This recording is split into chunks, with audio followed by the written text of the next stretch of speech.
Hello, it's a pretty lovely good evening once again from here, and hope that as always each one of you are absolutely fine, happy, and of course in fine spirits. तो बड़े start करेंगे amalgamation of companies AS14 और amalgamation of companies AS14 जो है बड़ा अहम chapter है, formidable chapter है और इंपॉर्टेंट चैप्टर है, ये मुझे बताने की जरूरत नहीं है, लेकिन साथ साथ ये विस्तृत चैप्टर है। हमेशा की तरह हम बिल्कुल स्क्रैचेस से चैप्टर को स्टार्ट करेंगे, करेक्ट। तो इसलिए थोड़ा सा पेशेंस हमें रखना पड़ेगा ताकि हमारा सुप्रीम कमांड इस चैप्टर पे हो सके। अब इस चैप्टर पे सुप्रीम कमांड हासिल करने के लिए, इनफैक्ट किसी भी चैप्टर पे कमांड हासिल करने के लिए बहुत जरूरी है कि जो चैप्टर का बेसिक बैकग्राउंड है और उसकी जो कंसेप्चुअलिटीज है उस पर आपका सुप्रीम कमांड हो। तो अमालगमेशन ऑफ कंपनीज को समझने के लिए पहले हमें दो तीन टर्म्स से अपने आप को वाकिफ करना पड़ेगा। कौन सी वो टर्म्स हैं, पहले हम उसको समझने की कोशिश करते हैं। सबसे पहले नाम तो हमने देख ही लिया, चैप्टर का अमालगमेशन ऑफ कंपनीज है, लेकिन इसके अंदर जैसा मैंने कहा तीन टर्म्स हैं जिसके बारे में हमें थोड़ा सा पहले मालूम होना चाहिए। कौन सी वो तीन टर्म्स है उनको हम समझने की कोशिश करते हैं। Let's have a look over here. तो पहली टर्म जो है वो है अमालगमेशन। अमालगमेशन ऑफ कंपनीज का क्या मतलब है? अमालगमेशन ऑफ कंपनीज लिखना चाहते हैं तो आप लिख सकते हैं अमालगमेशन ऑफ कंपनीज। अब ये अमालगमेशन ऑफ कंपनीज का बेसिकली मतलब समझने के लिए पहले तो आप यहां देखें, अमालगमेशन ऑफ कंपनीज, करेक्ट।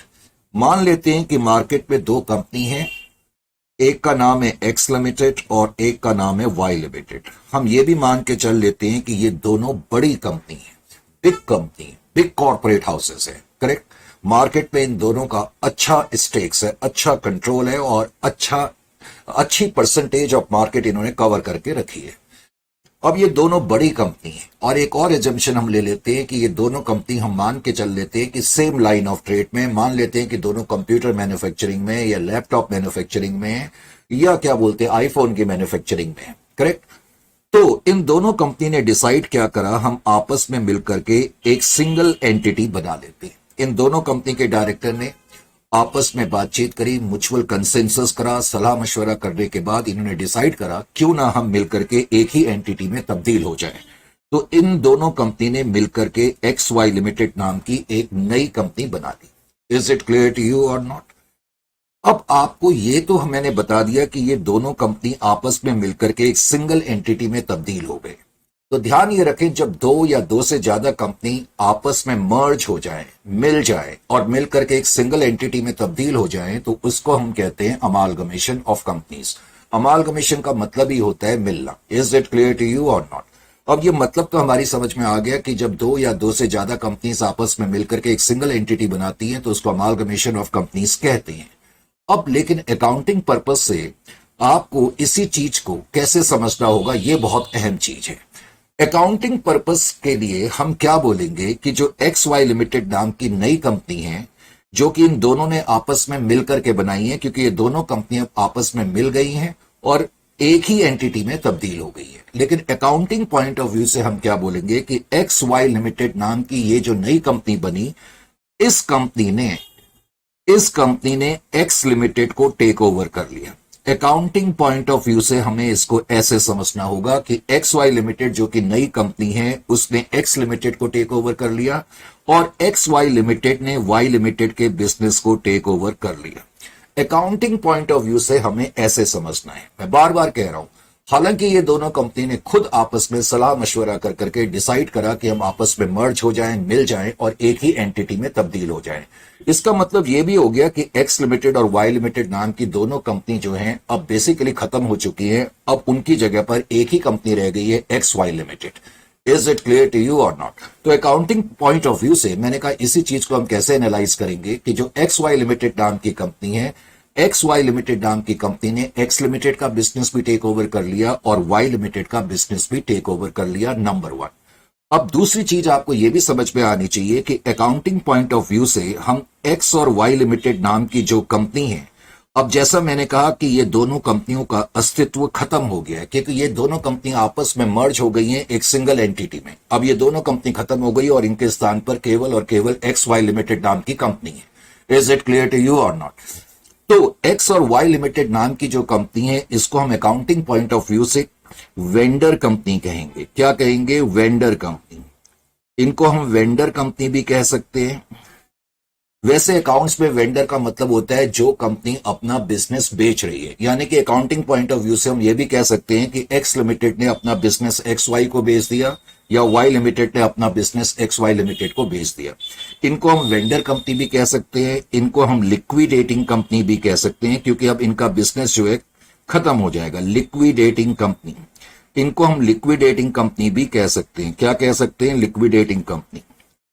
और वैसे हम बाद में देखेंगे, हालांकि ये टर्म मैं अभी यूज नहीं करना चाहता, ट्रांसफरर कंपनी भी कहते हैं। इनको हम ट्रांसफरर कंपनी भी कहते हैं। फॉर द टाइम बिंग तो बस ये याद रखो कि एक्स और वाई लिमिटेड नाम की जो कंपनी है, अब वो लिक्विडेट हो गई है और ये दोनों कंपनी आपस में मिलकर के एक सिंगल एंटिटी में तब्दील हो गई है। अकाउंटिंग पॉइंट ऑफ व्यू से एक्स और वाई लिमिटेड को हम वेंडर कंपनी बोलेंगे, क्योंकि हम मान के ये चलेंगे कि एक्स और वाई लिमिटेड ने अपना बिजनेस जो है एक्स वाई लिमिटेड को बेच दिया है। अकाउंटिंग पॉइंट ऑफ व्यू से हमें इस तरीके से समझना होगा। Is it clear to you और नॉट? ये बड़ा अहम पॉइंट है जो मैंने तुम्हें बताया, तो इस पॉइंट का तुम्हें बहुत ख्याल करना पड़ेगा। नंबर 1। नंबर 2, अब जाहिर है कि हमें एक्स वाई लिमिटेड के बारे में भी थोड़ा पता होना चाहिए। तो एक्स वाई लिमिटेड नाम की जो कंपनी है, जो कि न्यू एंटिटी है, जाहिर है कि मैंने कहा कि एक्स वाई लिमिटेड ने एक्स लिमिटेड को टेक ओवर कर लिया, या वाई लिमिटेड को टेक ओवर कर लिया, या हम यूं कह सकते हैं एक्स वाई लिमिटेड ने एक्स लिमिटेड को परचेज कर लिया, एक्स वाई लिमिटेड ने वाई लिमिटेड को परचेज कर लिया। तो इसीलिए जो एक्स वाई लिमिटेड नाम की कंपनी है, हम देखेंगे कि एक्स वाई लिमिटेड नाम की कंपनी को हम परचेसिंग कंपनी कहते हैं अकाउंटिंग स्टैंडर्ड AS 14 के पॉइंट ऑफ व्यू से। परचेसिंग कंपनी, इसको हम परचेसिंग कंपनी कह सकते हैं। और बाद में हम देखेंगे कि हम इसको ट्रांसफरी कंपनी भी कहते हैं। क्या कहते हैं? Transferee company. इसको हम ट्रांसफरी कंपनी भी कहते हैं। हालांकि मैंने कहा अभी तुम्हें सिर्फ ध्यान वेंडर कंपनी और परचेसिंग कंपनी की टर्मिनोलॉजी पर रखना है। तो पहले तो अमालगमेशन ऑफ कंपनीज का क्या मतलब निकला, अगर मैं आपसे पूछूं। अमालगमेशन ऑफ कंपनीज का मतलब है व्हेन टू और more than two entities combine together to form a single entity, that is known as amalgamation of companies. हम ये भी देखेंगे कि जो अमालगमेशन ऑफ कंपनीज होती है, या प्रैक्टिकल लाइफ में जो अमालगमेशन होता है बड़े बड़े कॉर्पोरेट्स में, तो देखने में ये आता है कि अमालगमेशन जो होता है वो बेसिकली उन एंटिटीज के बीच में होता है जो सेम लाइन ऑफ ट्रेड में होती हैं। अब अमालगमेशन क्यों होता है, किस लिए अमालगमेशन हो सकता है? जरा सोचे थोड़ी देर के लिए। अगर ये दोनों कंपनी आपस में मिल जाएंगी, मैंने आपको शुरुआत में कहा कि ये बड़ी कंपनी है, सेम लाइन ऑफ ट्रेड में है और मार्केट में इनका हिस्सा या वर्चस्व बहुत ज्यादा है। अगर ये आपस में मिल जाएंगी तो इसका मतलब है ये मार्केट को बहुत अच्छी तरीके से कंट्रोल कर सकती हैं, ऑलमोस्ट इनके मोनोपोली एलिमेंट्स हो जाएंगे। इसलिए प्रैक्टिकल लाइफ में जो है अमालगमेशन देखने में आता है। तो पहले तो तुम्हें अमालगमेशन ऑफ कंपनीज का मतलब बिल्कुल क्लियर हो जाना चाहिए। अगर मैं आपको बोलूं कि अमालगमेशन क्या होता है, थोड़ा सा मैंने इसके बारे में लिखा, तो आप भी मेरे साथ थोड़ा सा लिखना शुरू कर दें। मैंने कहा बिल्कुल स्क्रैचेस से स्टार्ट करेंगे, आपको पेशेंस रखना पड़ेगा। तो इसके अंदर आपने लिखा कि व्हेन टू और more than two entities, when two और more than two entities, when two और more than two entities, more than two entities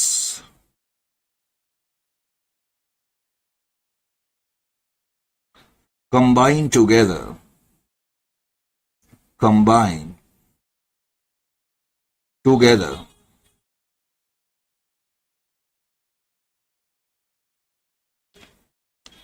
and merge into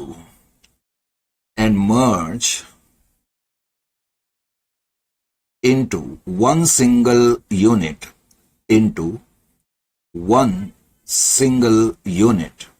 ये दोनों कंपनी आपस में मिल गई, मर्ज हो गई और एक ही यूनिट में तब्दील हो गई। Merge into one single unit,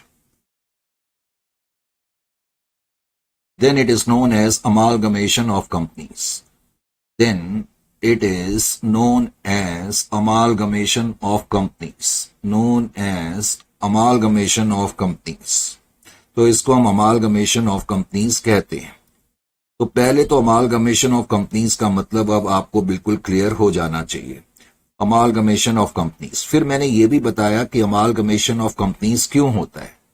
amalgamation of companies क्यों होता है, थोड़ी देर पहले मैंने आपको बताया कि प्रैक्टिकल लाइफ में अमालगमेशन पहले तो अमालगमेशन कब पॉसिबल हो सकता है? जब दो बड़ी एंटिटी हो और वो सेम लाइन ऑफ ट्रेड में हो। तो मैंने आगे ये भी लिख दिया, जनरली amalgamation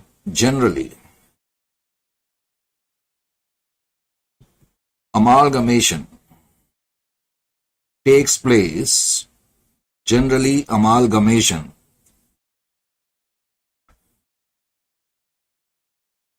place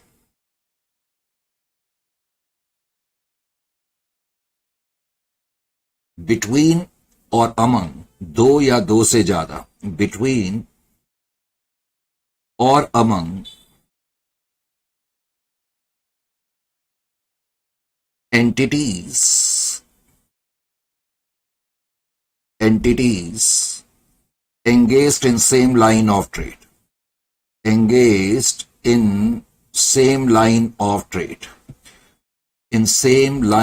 trade, तो जनरली अमालगमेशन उन एंटिटीज के दरमियान देखने में आता है जो सेम लाइन ऑफ ट्रेड में है। जैसे कि मैंने एग्जांपल दिया कि मान लेते हैं दोनों कंप्यूटर के बिजनेस में या लैपटॉप के बिजनेस में है या फोन मैन्युफैक्चरिंग के बिजनेस में है। फिर मैंने यह भी बताया था कि अमालगमेशन बेसिकली क्यों होता है। Amalgamation is generally resorted to, amalgamation is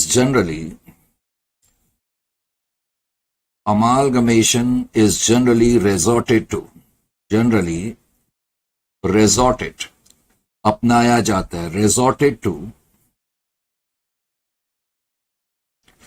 acquire monopoly elements।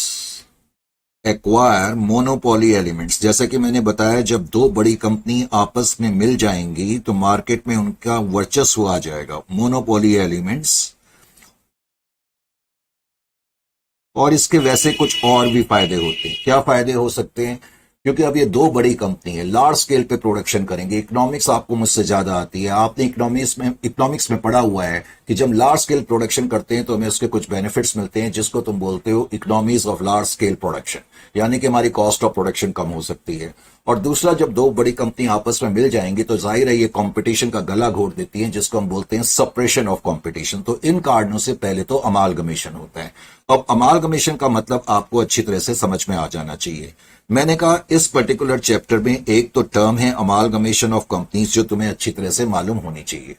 अब दूसरी टर्म है जिसको हम बोलेंगे एब्जॉर्प्शन। इसका मतलब भी आपको अच्छी तरह से समझ में आना चाहिए इस चैप्टर को समझने के लिए। एब्जॉर्प्शन, तो एब्जॉर्प्शन ऑफ कंपनीज का क्या मतलब है? यानी कि इस चैप्टर का नाम तो अमालगमेशन ऑफ कंपनीज है, लेकिन इसके अंदर हमें एब्जॉर्प्शन ऑफ कंपनीज भी पढ़ना पड़ता है।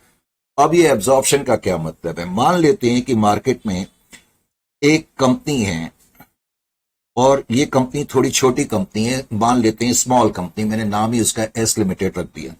और हम मान लेते हैं कि मार्केट में एक बड़ी कंपनी है, करेक्ट, इसका नाम बी लिमिटेड है। थोड़ी देर के लिए हम ये भी मान लेते हैं कि ये दोनों कंपनीज भी सेम लाइन ऑफ ट्रेड में है।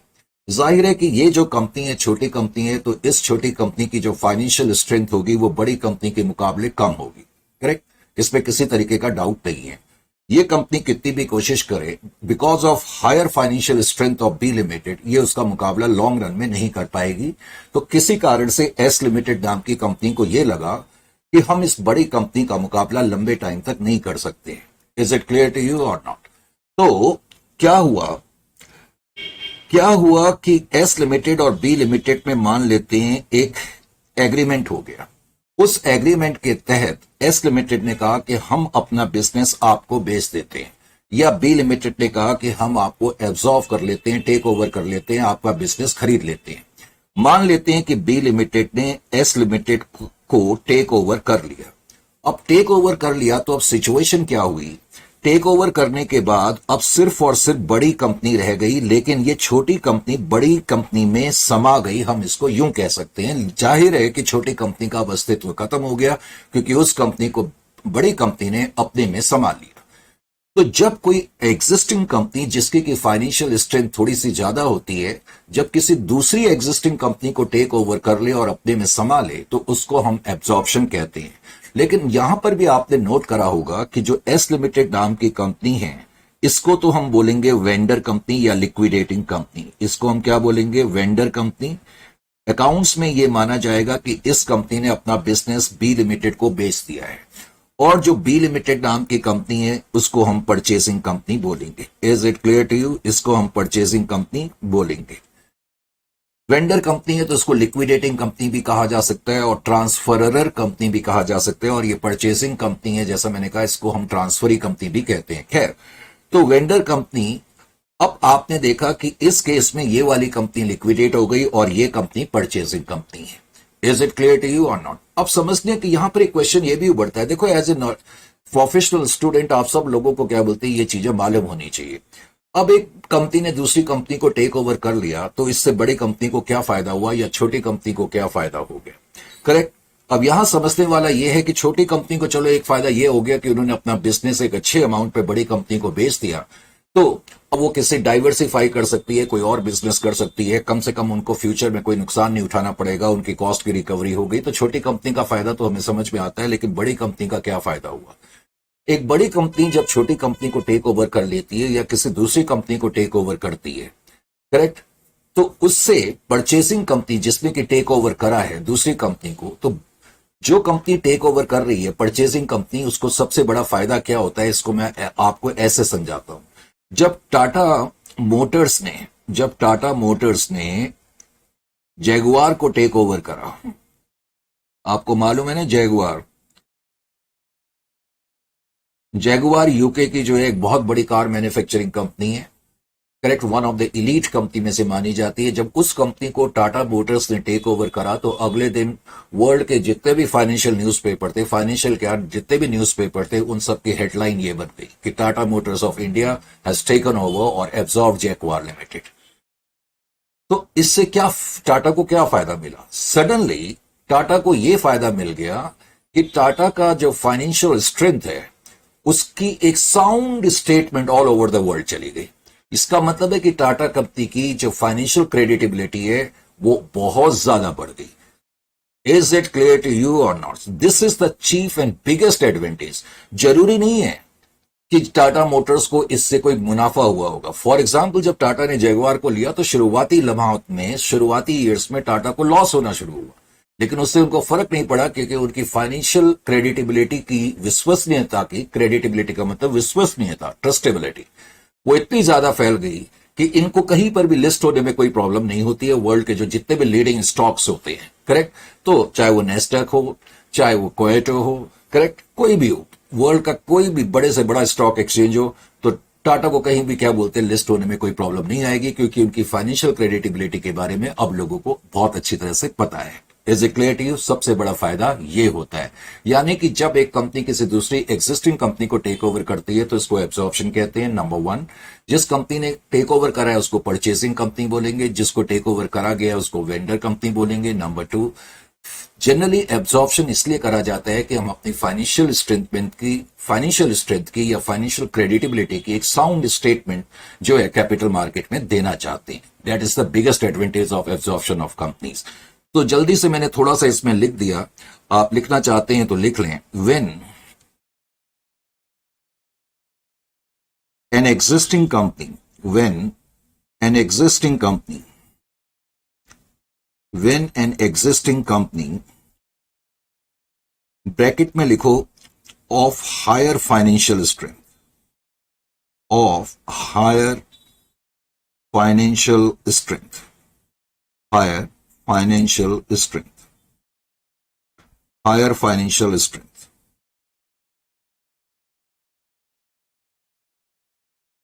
So when an existing company takes over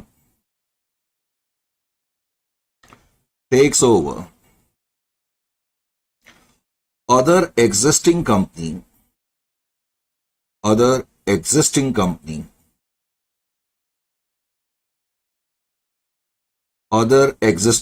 bracket में लिखो of lower financial strength. Generally वो लोअर फाइनेंशियल स्ट्रेंथ की होती है। लोअर फाइनेंशियल स्ट्रेंथ जिसको टेक ओवर करा जा रहा है, जनरली उसकी लोअर फाइनेंशियल स्ट्रेंथ होती है। Lower financial strength, correct. So when an existing company takes over other existing company, then it is known as a case of absorption. Then it is known as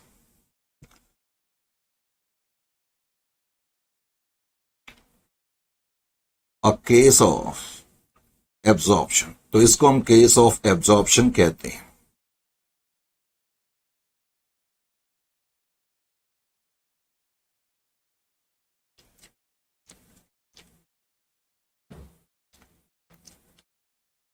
Generally,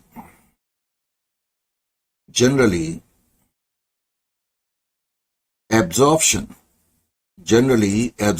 is resorted to. Absorption is resorted to. RESORTED, resorted to. क्यों company absorb करती है? Generally absorption is resorted to make a sound statement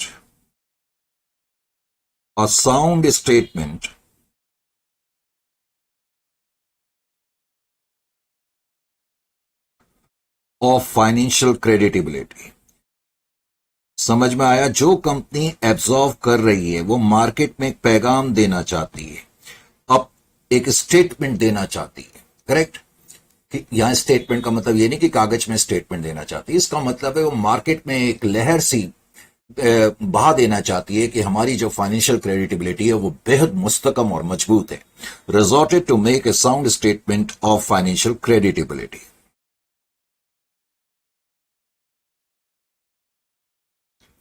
तो ये चीजें हैं जो पहले आपको कुछ मालूम होना चाहिए. आपको होता क्या है, बच्चे से पढ़ लेते हैं ये एब्जॉर्प्शन है, कल इंटरव्यू देने जाते हो ऐसी चीजें पूछ लेते हैं कि क्यों एब्जॉर्प्शन होता है प्रैक्टिकल लाइफ में. उस समय बच्चों को लगता है क्वेश्चन तो मैं सॉल्व करना सब आता है, लेकिन ये जो चीज मेन है वही नहीं पता.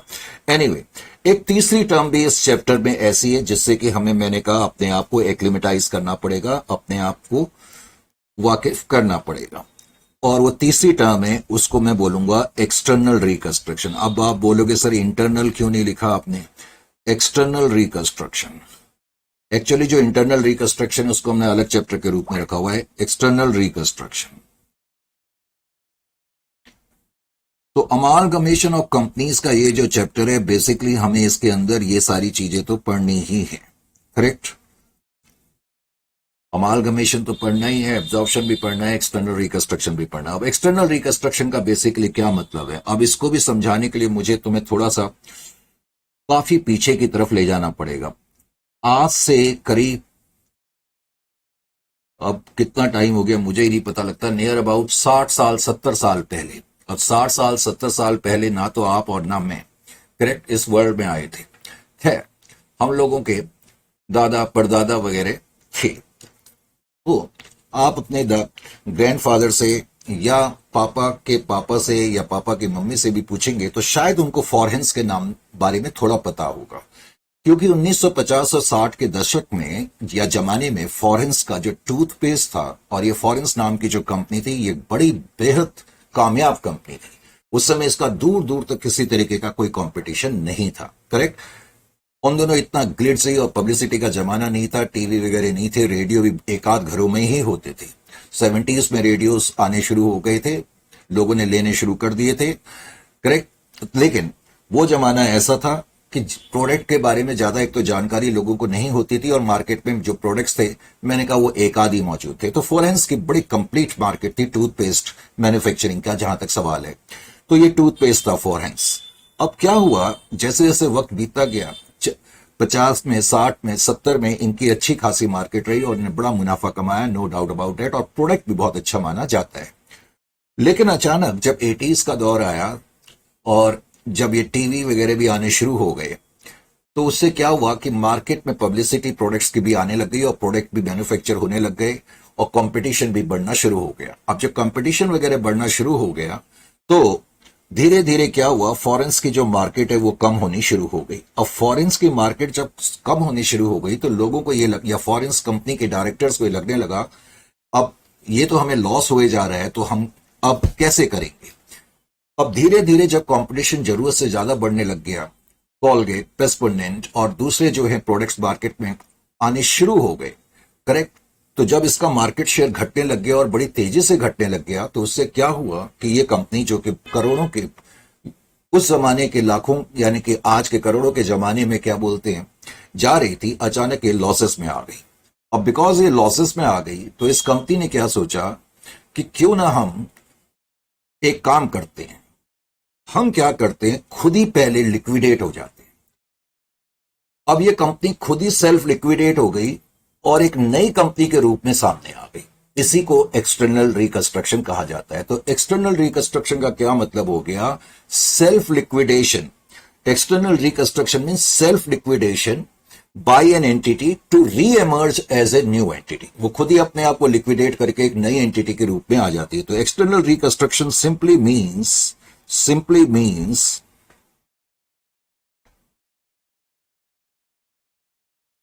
Self liquidation. अपने आप को हम खुद ही सेल्फ लिक्विडेट कर लेते हैं। सेल्फ लिक्विडेशन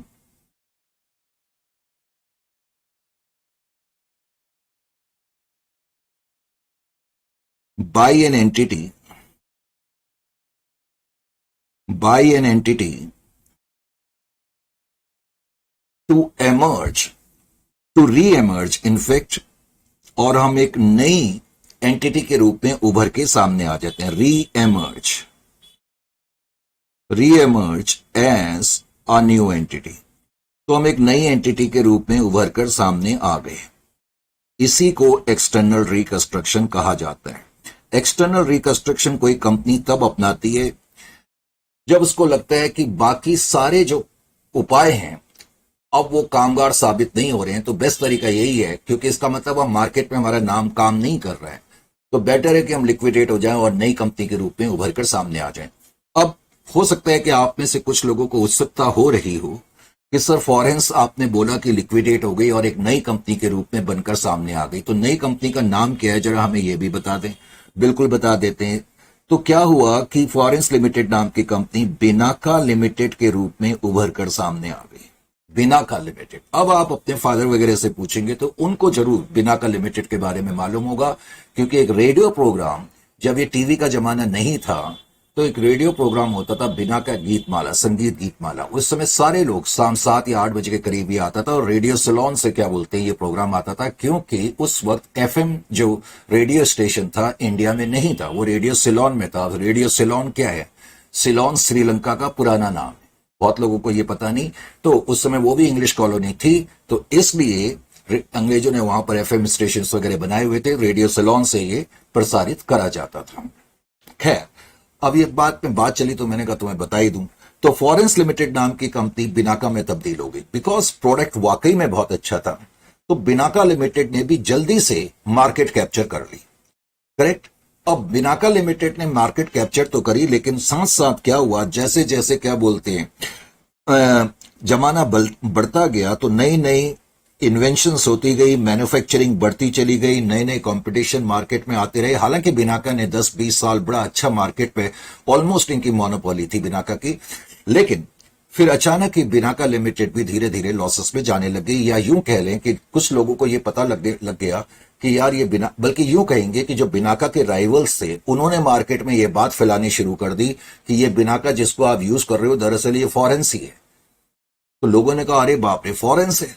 अब एक्चुअली मैं हकीकत यहां पर क्लास के बीच में बताना नहीं चाहता, लेकिन लोगों ने एक जो अफवाह उस वक्त फैलाई, जो कहा जाता है, मुझे खुद नहीं पता कि उस अफवाह में या र्यूमर में, जिसको हम इंग्लिश में कहते हैं ग्रेप वाइन, उसमें कितना क्या बोलते हैं सच्चाई है, लेकिन एक अफवाह ऐसी फैलाई गई।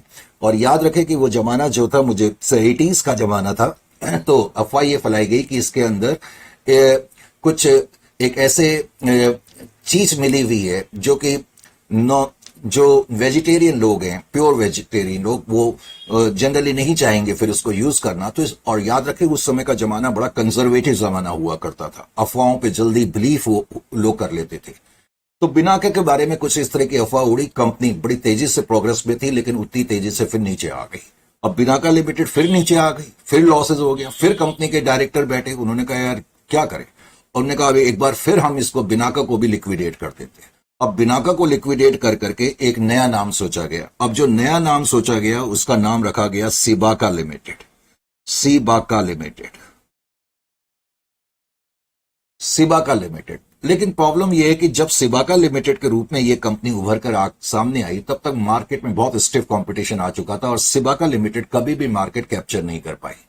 तो अल्टीमेटली कंपनी ने थक हार करके फिर 95-96 के तकरीबन, मुझे एग्जैक्टली डेट ईयर मालूम नहीं है, सिबाका लिमिटेड ने फिर डिसाइड करा, कंपनी के डायरेक्टर ने, ऐसा करते हैं इसको भी हम क्या बोलते हैं, लिक्विडेट कर देते हैं और दोबारा से हम फॉरेंस के नाम से मार्केट में आ जाते हैं। अगर तुम आज किसी मेडिकल स्टोर में पूछोगे फॉरेंस के टूथपेस्ट के बारे में तो तुम्हें टूथपेस्ट मिल जाएगा, लेकिन इसमें किसी तरीके का डाउट नहीं है कि it is a very very good toothpaste specially for gums, जैसा कि लोग कहते हैं। मैंने भी इसको यूज करा हुआ है।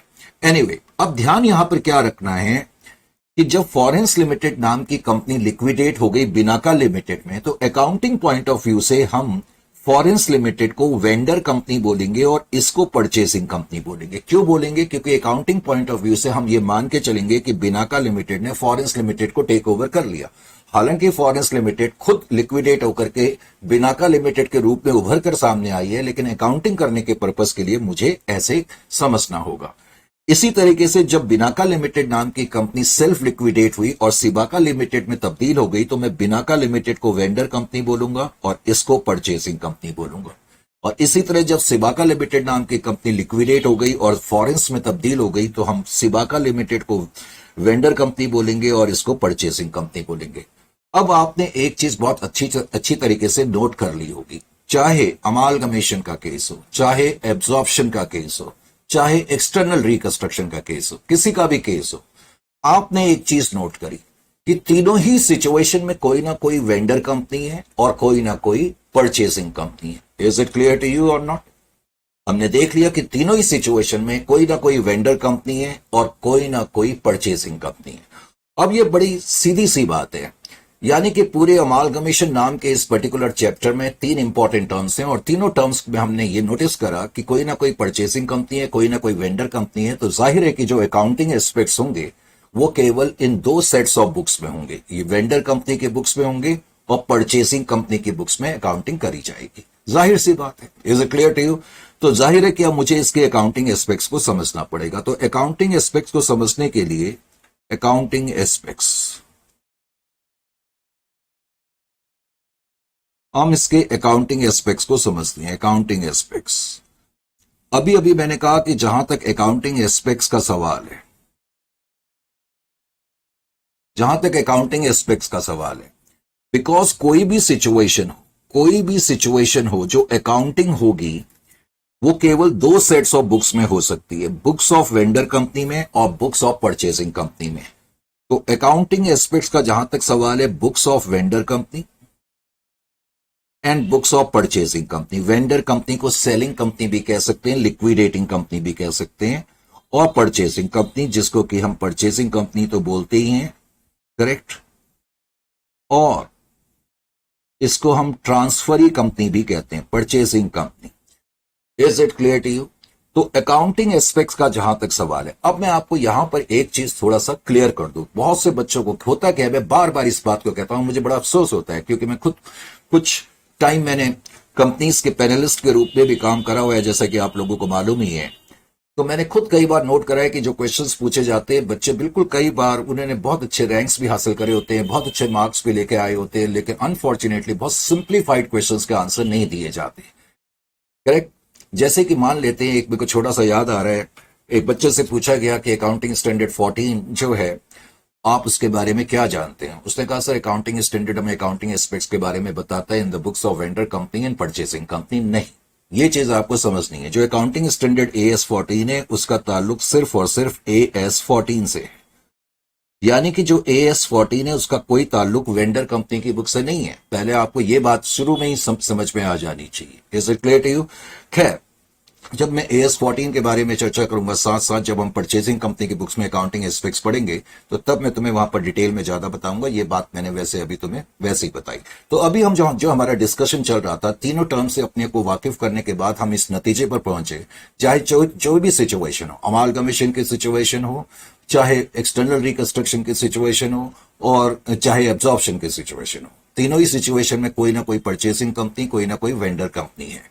इसीलिए जो अकाउंटिंग एस्पेक्ट्स होंगे वो केवल इन दो सेट्स ऑफ बुक्स में ही करे जाएंगे। अब वेंडर कंपनी की बुक्स में जाहिर है मुझे पहले वेंडर कंपनी को पढ़ना पड़ेगा, करेक्ट।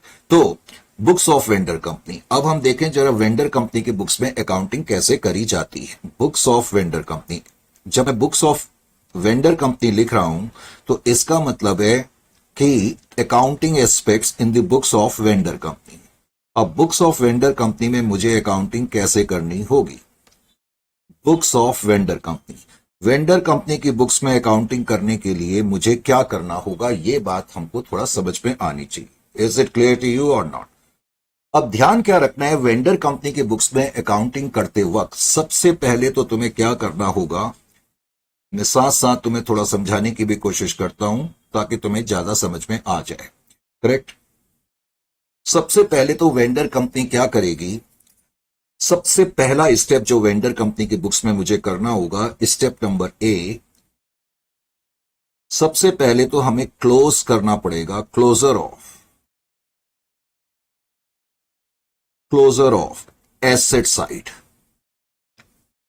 वेंडर कंपनी जो है अपनी एसेट साइड को पहले क्लोज करेगी, करेक्ट। तुम्हें याद होगा मैंने अभी कई बार बीच में कहा कि वेंडर कंपनी का मतलब इनका बिजनेस अब खत्म हो चुका है, इसका मतलब ये कंपनी जो है लिक्विडेट हो चुकी है, नंबर वन। अब याद करो कि आपने इससे पहले के फेजेस ऑफ एजुकेशन में पार्टनरशिप नाम का एक चैप्टर करा था और उसमें डेजिल्यूशन नाम का एक चैप्टर करा था, याद है आपको। आपको यह भी याद होना चाहिए कि जब डेजिल्यूशन और पार्टनरशिप आप करा करते थे, मुझे याद नहीं है आपके 12th में था, फर्स्ट ईयर में था, सेकेंड ईयर में था, जब भी था, करेक्ट। तो जब पार्टनरशिप का चैप्टर आपने करा था डेजिल्यूशन का, एटलीस्ट इतना तो आपको याद होगा, जब कोई पार्टनरशिप डिसॉल्व हो जाती है तो आप उसमें कौन कौन से अकाउंट बनाया करते थे। आपको याद होगा एक रियलाइजेशन अकाउंट आप बनाते थे, फिर आप ओनर्स का अकाउंट, बिकॉज आप पार्टनरशिप से डील कर रहे थे इससे पहले तो ओनर्स पार्टनर्स होते थे, तो आप पार्टनर्स का कैपिटल अकाउंट बनाते थे और उसके अलावा कैश और बैंक अकाउंट बनाया करते थे। Is it clear to you. अब यहां पर वेंडर कंपनी यानी कि कोई कंपनी लिक्विडेट हो रही है, और कोई कंपनी लिक्विडेट क्यों हो रही है यहां थोड़ा कारण भी समझना पड़ेगा, क्योंकि इस कंपनी को कोई दूसरी कंपनी टेक ओवर कर रही है, या ये कंपनी किसी दूसरी एंटिटी में अमालगमेट हो रही है, या ये कंपनी खुद ही डूब रही है, करेक्ट। किसी कारण से ये कंपनी लिक्विडेट हो रही है, लेकिन जो कारण है बेसिकली यहां पर इस कंपनी को कोई दूसरी कंपनी खरीद रही है, टेक ओवर कर रही है, एब्जॉर्ब कर रही है। किसी भी कारण से ये कंपनी लिक्विडेट हो रही है, लिक्विडेट हो रही है तो जाहिर है मुझे भी यहां पर रियलाइजेशन अकाउंट भी बनाना पड़ेगा, मुझे कैश अकाउंट भी बनाना पड़ेगा और ओनर्स का अकाउंट भी बनाना पड़ेगा। अब किसी कंपनी के जो ओनर्स होते हैं वो कौन होते हैं, शेयर होल्डर्स होते हैं, तो इसका मतलब यहां पर मुझे realisation account, share holders account और कैश बैंक अकाउंट बनाना पड़ेगा। ऑलमोस्ट वही अकाउंट है जो हम डेजिल्यूशन और पार्टनरशिप में बनाया करते थे। Is it clear to you और नॉट। हालांकि उसके अलावा मुझे एक अकाउंट और बनाना पड़ेगा, क्योंकि यहां पर जो डेजिल्यूशन का कारण है, क्योंकि एक पार्टनरशिप फर्म जनरली क्लोज होती है लॉसेस की वजह से, यहां कोई कंपनी जो लिक्विडेट हो रही है वो इसलिए हो रही है क्योंकि इस कंपनी को कोई दूसरी कंपनी टेक ओवर कर रही है। Is it clear to you. तो यहां रीजन ये है, बिकॉज यहां कोई दूसरी कंपनी हमें टेक ओवर कर रही है, तो हमें इन 3 अकाउंट के अलावा जो मैंने कहा उसके अलावा एक चौथा अकाउंट भी बनाना पड़ता है जिसको हम बोलेंगे परचेसिंग कंपनी अकाउंट। ये 4 अकाउंट हमें पहले ओपन करने पड़ेंगे। Is it clear to you और नॉट। 4 अकाउंट मैंने कहा पहले मुझे ओपन करने पड़ेंगे। अब ये 4 अकाउंट जब मैं ओपन करूंगा, अभी थोड़ी देर में मैं आपको बताऊंगा ओपन कर करके, पहले तो मैंने कहा रियलाइजेशन अकाउंट, उसके अलावा शेयर होल्डर्स अकाउंट जो कि ओनर्स होते हैं कंपनी के, और उसके अलावा कैश बैंक अकाउंट, और चौथा और आखिरी purchasing company account. Vendor company की बुक्स में हम पहले तो 4 लेजर अकाउंट खोल देंगे। अब इन अकाउंट को बनाने के लिए सबसे पहले मुझे अपनी एसेट साइड को क्लोज करना होगा, ठीक उसी तरीके से जो इससे पहले के लेवल पे आप करते चले आए थे। अगर आप भूल भी गए तो आपको घबराने की जरूरत नहीं है। अब जहां तक एसेट साइड को क्लोज करने का सवाल है, पहले तो आपको एसेट साइड का मतलब बहुत अच्छी तरह से मालूम होना चाहिए। मैंने कई बार स्टूडेंट को ये छोटी छोटी बातों में ना बहुत डीपली सोचते हुए नहीं देखा, जिसकी वजह से स्टूडेंट बड़ा मिस्टेक जो है करते हैं। तो पहले मैं थोड़ा सा यहां डिटेल में आपको समझा दूं। तो एसेट साइड को जब हम क्लोज करते हैं तो पहले तो एसेट साइड में हर आइटम जो लिखा होता है जरूरी नहीं है कि वो एसेट हो। भाई एसेट साइड में कुछ आइटम ऐसे भी होते हैं जो रियल सेंस में एसेट नहीं होते। एसेट क्या होते हैं, अगर मैं अकाउंटिंग फ्रेमवर्क की डेफिनेशन को यूज करूं तो इसका मतलब, इसका अकाउंटिंग फ्रेमवर्क क्या कहता है एसेट्स के बारे में, it is a resource controlled by an enterprise. It is a resource controlled by an enterprise and that resource is capable of bringing the return. Simple words में एसेट साइड में मौजूद उन्हीं आइटम को asset माना जा सकता है जो हमें कुछ रिटर्न दे सकते हैं। लेकिन एसेट साइड में हमें मालूम है कुछ ऐसे आइटम भी होते हैं जो बिल्कुल वैल्यूलेस होते हैं। फॉर एग्जांपल एसेट साइड में अगर प्रिलिमिनरी एक्सपेंस है, अंडर राइटिंग कमीशन है, discount on issue of shares है, करेक्ट, या कोई सस्पेंस अकाउंट है, या प्रॉफिट और लॉस अकाउंट का डेबिट बैलेंस है, अगर एसेट साइड में ऐसे आइटम मौजूद हैं तो क्या इनको एसेट माना जा सकता है? नहीं माना जा सकता। तो पहले तो आपको यह अच्छी तरह से समझना होगा कि एसेट साइड में हर आइटम एसेट नहीं होता। एसेट साइड में कुछ तो रियली में एसेट्स होंगे। एसेट्स का मतलब मैंने अभी बताया, यानी कि ये आइटम हमारे लिए कुछ रिटर्न लाने में सक्षम है, कैपेबल है। और कुछ आइटम्स होंगे जिनको मैं सिंप्लिसिटी के लिए वैल्यूलेस आइटम बोलूंगा। हालांकि ऐसा कोई वर्ड नहीं होता वैल्यूलेस, ये हम अपनी सिंप्लिसिटी के लिए यूज कर रहे हैं, वैल्यूलेस आइटम्स, वैल्यूलेस आइटम। तो एसेट साइड में कुछ तो एसेट्स होंगे और कुछ वैल्यूलेस आइटम्स होंगे।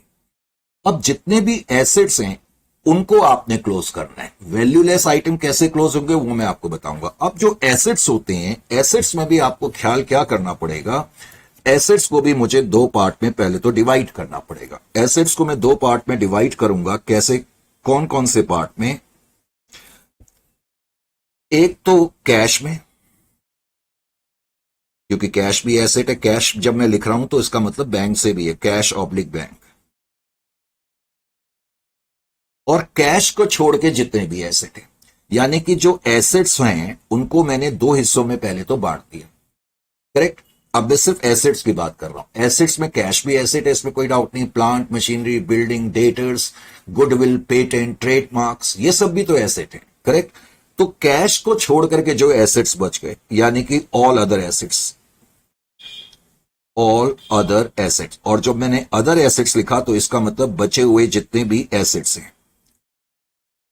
इसका मतलब एसेट साइड में बेसिकली तीन चीजें, cash at bank, other assets और वैल्यूलेस आइटम।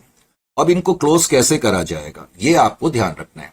सबसे पहले तो याद ये रखें कि परचेसिंग कंपनी जो है वो हमारे यानी कि वेंडर कंपनी के केवल एसेट्स, जो रियल सेंस में एसेट हैं, केवल एसेट्स ले सकती है और जो रियल लायबिलिटीज हैं उनको ले सकती है। उसके अलावा परचेसिंग कंपनी क्यों लेगी कोई दूसरा आइटम? क्या परचेसिंग कंपनी तुम्हारे वैल्यूलेस आइटम लेंगी जिनकी कोई वैल्यू नहीं है? अगर आप किसी का बिजनेस खरीदोगे तो लोगे? नहीं लोगे। तो ध्यान ये रखना है कि जो वैल्यूलेस आइटम्स होंगे, अब ये वैल्यूलेस आइटम्स के अंदर कौन कौन से आइटम आते हैं ये मैं तुम्हें अपने आप बाद में लिस्ट बना करके दे दूंगा, और जो तुम्हारे पास नोट्स हैं उसमें मैंने ये बकायदा लिखे भी हुए हैं। जितने भी वैल्यूलेस आइटम्स हैं उनको आप ट्रांसफर करोगे debit side of, debit side of. बताओ जरा तुम्हारे हिसाब से, जब तुम डेजोल्यूशन ऑफ पार्टनरशिप करते थे, जितने भी लॉसेस होते थे आप किनके अकाउंट में डालते थे? पार्टनर्स के कैपिटल अकाउंट में डालते थे ना, डेबिट साइड में, क्योंकि वो ओनर्स होते थे। किसी कंपनी के ओनर कौन होते हैं? शेयर होल्डर होते हैं। तो जितने भी वैल्यूलेस आइटम होंगे, बिकॉज ये कंपनी अब क्लोज हो गई है, इनको अपने सारे आइटम्स को क्लोज करना है, तो जितने भी वैल्यूलेस आइटम है इनको हम debit side of share holders account में पोस्ट कर देंगे। शेयर होल्डर्स अकाउंट, देखो ये मैंने SH लिखा है, ध्यान रखना, शेयर होल्डर्स अकाउंट, ठीक है। शेयर होल्डर्स अकाउंट में जितने भी वैल्यूलेस आइटम है। अब वैल्यूलेस आइटम कौन कौन से हो सकते हैं? जैसे कि प्रिलिमिनरी एक्सपेंस, जैसे कि प्रिलिमिनरी एक्सपेंसेस। अब मैंने शॉर्ट में लिख दिया, मैंने कहा ये नोट्स में लिखा ही हुआ है। जैसे कि अंडर राइटिंग कमीशन, जैसे कि बाद में जब तुम नोट्स देखोगे तो उसमें तुम्हें नजर आ जाएगा। डिस्काउंट ऑन शेयर्स या डिवेंचर्स, डिस्काउंट ऑन शेयर्स या डिवेंचर्स, करेक्ट, या कोई सस्पेंस अकाउंट। वैसे इन आइटम्स को तुम लोग डेफर्ड एक्सपेंडिचर भी कहते थे, मिसलेनियस एक्सपेंडिचर भी कहते थे। इसका मतलब ये वो आइटम है जो अभी तक राइट ऑफ नहीं हुए हैं, करेक्ट। और उसके अलावा कोई एक्यूमुलेटेड लॉस जैसे प्रॉफिट एंड लॉस अकाउंट। तो इन सबको मिला करके profit and loss debit balance, I mean to say, तो इन सबको मिलाकर के मैं वैल्यूलेस एसेट बोल देता हूं। तो जितने भी वैल्यूलेस आइटम होंगे उनको आप शेयर होल्डर अकाउंट की डेबिट साइड पे लिख करके क्लोज कर देंगे। Is it clear to you और नॉट? Yes sir. अब आपने क्या करना है, अब जितने भी एसेट्स हैं, जितने भी एसेट्स हैं उसमें थोड़ी देर के लिए पहले कैश को हटा दो। अब जितने भी एसेट बचे, मैंने बार बार कहा, प्लांट है, मशीनरी है, बिल्डिंग है, पेटेंट है, कॉपीराइट है, ट्रेडमार्क है, लाइसेंसेस है, स्टॉक है, डेटर्स है, इन्वेंट्री है, या बिल्स रिसेबल है, जितने भी एसेट्स हैं, जो अदर एसेट्स हैं उनको तुम क्या करोगे, उनको भी आप ट्रांसफर करेंगे लेकिन उनको जब आप ट्रांसफर करोगे तो कहां करोगे? Debit side of realisation account. Debit side of realisation account. Debit side of realisation account. अब देखो यहां मैं एक वर्ड लिख रहा हूं, वेदर टेकन ओवर और नॉट, क्योंकि यहां हमारे बिजनेस को कोई कंपनी टेक ओवर कर रही है। तो जितने भी अदर एसेट्स हैं, चाहे उनको लिया गया हो या ना लिया गया, वेदर टेकन ओवर और नॉट, देखो ये T/O मैंने लिखा है ना, तो इसका मतलब taken over, whether taken over और नॉट। तो जितने भी अदर एसेट्स हैं, चाहे उनको लिया गया हो या ना लिया गया, उनको आपने रियलाइजेशन अकाउंट की डेबिट में लिखना ही लिखना है। करेक्ट? तो अदर एसेट्स में तो कोई प्रॉब्लम ही नहीं है, वैल्यूलेस एसेट में भी कोई प्रॉब्लम नहीं है। अब कैश एट बैंक का आपको थोड़ा सा ख्याल करना होगा। पार्टनरशिप, डेजोल्यूशन ऑफ पार्टनरशिप जब आप किया करते थे तो आप कैश को कभी भी रियलाइजेशन अकाउंट में पोस्ट नहीं करते थे, क्योंकि वहां तुम्हारे बिजनेस को कोई लेने वाली पार्टी नहीं थी। यहां तुम्हारी कंपनी को कोई दूसरी कंपनी टेक ओवर कर रही है। करेक्ट? इसीलिए तुम्हारा बिजनेस क्लोज हो रहा है, या तुम अपना बिजनेस किसी दूसरी कंपनी को बेच रहे हो, इसलिए आपका बिजनेस क्लोज हो रहा है। यानी कि यहां पर कोई थर्ड पार्टी भी इन्वॉल्व है या कोई दूसरी पार्टी इन्वॉल्व है। तो कैश का ट्रीटमेंट क्या होगा, आपको ध्यान ये रखना पड़ेगा कि अगर कैश को लिया गया है, इफ टेकन ओवर, यानी कि अगर परचेसिंग कंपनी ने कैश को लिया है, तो ही आप इसको रियलाइजेशन अकाउंट की डेबिट साइड में पोस्ट करेंगे। Debit side of realisation account. Debit side of realisation account. अगर कैश को लिया गया है तो आप इसको कैश अकाउंट में पोस्ट नहीं करेंगे, फिर आप इसको सीधा रियलाइजेशन अकाउंट की डेबिट में ले जाएंगे, बस, और कोई ट्रीटमेंट नहीं करना है। लेकिन अगर कैश को नहीं लिया गया है, देखो कैश के अलावा अगर किसी दूसरे एसेट को नहीं लिया गया तो हमें उसकी कोई चिंता की जरूरत नहीं। मैं पहले ही बोल चुका हूं, कैश को छोड़ के जितने भी एसेट हैं, चाहे उनको लिया गया हो या ना लिया गया, आपने उनको रियलाइजेशन की डेबिट में पोस्ट करना ही करना है।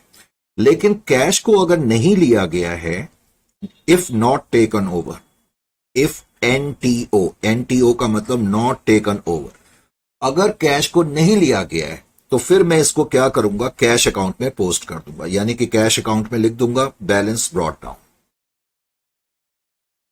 ये ध्यान रखना है। इस तरह सबसे पहला काम आपने अपनी एसेट साइड को क्लोज करना है। Is it clear to you और नॉट? यस सर, बिल्कुल क्लियर है। बिल्कुल क्लियर है, तो फिर स्टेप नंबर 2 पे आते हैं। अब स्टेप नंबर 2 का जो ताल्लुक है, स्टेप नंबर 2, जाहिर है कि अब क्लोजर ऑफ लायबिलिटी साइड मुझे करना पड़ेगा। Closure of liability side. अब क्लोजर ऑफ लायबिलिटी साइड हम कैसे करेंगे? Closure of liability side. अब लायबिलिटी साइड को क्लोज करने के लिए मुझे क्या करना पड़ेगा, ध्यान से सुने। जाहिर है कि जैसे एसेट्स के बारे में मैंने बच्चों को कई बार प्रॉब्लम देखी है, वैसे ही मैंने लायबिलिटी साइड के बारे में भी बच्चों को बहुत प्रॉब्लम देखी है। बिकॉज आप लोग कई बार चीजों को थोड़ा सा निग्लेक्ट करते हैं या उस तरीके से नहीं पढ़ते जैसे पढ़ना चाहिए, या आप में उतने जानने का पेशेंस नहीं है, जिसकी वजह से प्रॉब्लम आती है। करेक्ट? शॉर्टकट कभी हमें सक्सेस नहीं दे सकता, मार्क्स दे सकता है, सक्सेस नहीं दे पाएगा। यह चीज का ध्यान रखना है, इसलिए थोड़ा पेशेंस रखना पड़ता है। पहले तो लायबिलिटी साइड में आपको यह मालूम होना चाहिए कि जितने भी आइटम होते हैं वो सारे लायबिलिटी नहीं होते।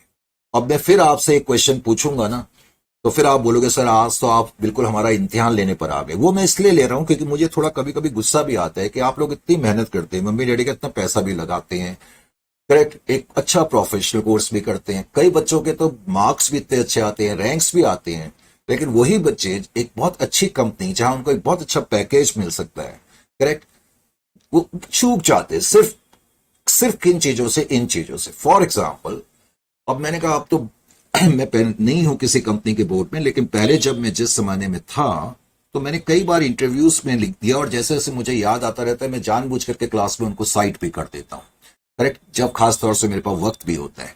और अब तो वक्त ही वक्त है, तो इसलिए मैं थोड़ा आराम से भी जा रहा हूं। तो जैसे कि आपको मैं एक चीज अगर पूछूं, आपको पता है जब हम किसी एंटिटी की बात करते हैं, किसी ऑर्गेनाइजेशन की बात करते हैं, या जब भी हम अकाउंटिंग करते हैं, तो सबसे बड़ी चीज हमें मालूम यह होनी चाहिए कि जब हम किसी ऑर्गेनाइजेशन की अकाउंटिंग करते हैं या किसी भी एंटिटी की अकाउंटिंग करते हैं, तो इसका मतलब हमें तीन चीजों से हम अपने आप को रिलेट कर रहे हैं। पहली चीज आपको ये सीखनी चाहिए, जो मुझे इस लेवल पे आपको पढ़ानी पड़ रही है, मुझे अजीब सा भी लग रहा है कि मुझे ये कहना चाहिए कि नहीं कहना चाहिए क्लास में। एक होती है फर्स्ट पार्टी,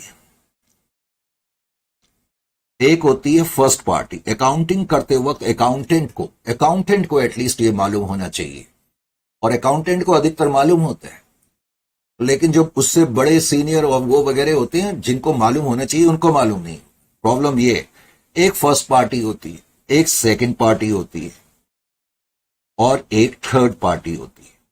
जब भी हम अकाउंटिंग करते हैं तो हमेशा तीन पार्टियों से रिलेटेड हम काम कर रहे होते हैं, ये हमें मालूम होना चाहिए।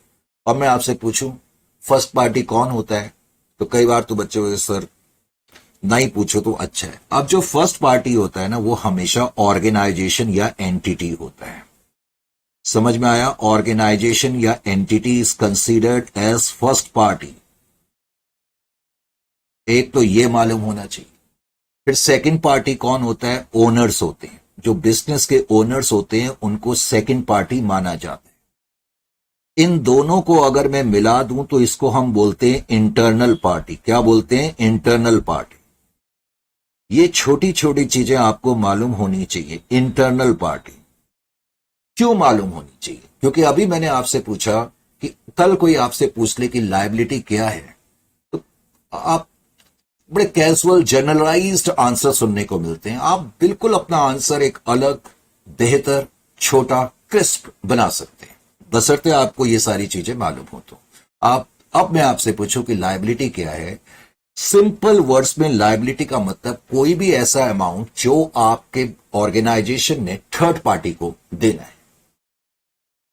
समझ में आया? यानी कि ऑर्गेनाइजेशन और ओनर्स को छोड़ करके जो भी पार्टी, डेटर्स हैं, क्रेडिटर्स हैं, क्लाइंट हैं, करेक्ट, ये सप्लायर्स हैं, ये सारे के सारे थर्ड पार्टी माने जाते हैं। तो कोई भी, और जो थर्ड पार्टी होती है, उसको हम एक्सटर्नल पार्टी या थर्ड पार्टी भी कहते हैं। अब आप कह सकते हैं, ये मालूम थे आपको चीजें, लेकिन आपने गहराई से इनको नहीं देखा। पॉइंट ये है, तो कोई भी अमाउंट जो हमने थर्ड पार्टी को देना होता है वही लायबिलिटी अकाउंट्स में मानी जाती है। पहले तो ये चीज मालूम होनी चाहिए। अब मैं लायबिलिटी साइड में आता हूं। लायबिलिटी साइड को मैंने कहा कि बेसिकली हम तीन पार्ट्स में डिवाइड कर सकते हैं। जो लायबिलिटी साइड है, अब इतना तो पता लग गया, लायबिलिटी साइड में सिर्फ सारे आइटम लायबिलिटी तो नहीं हो सकते।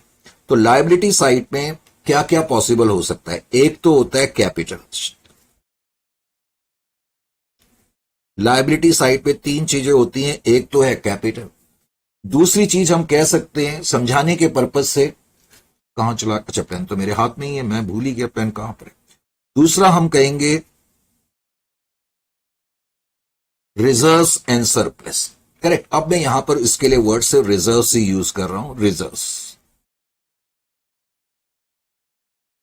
किसी भी हालत में कैपिटल और रिजर्व लायबिलिटी तो नहीं हो सकते। ये तो मुझे पूछना ही नहीं चाहिए।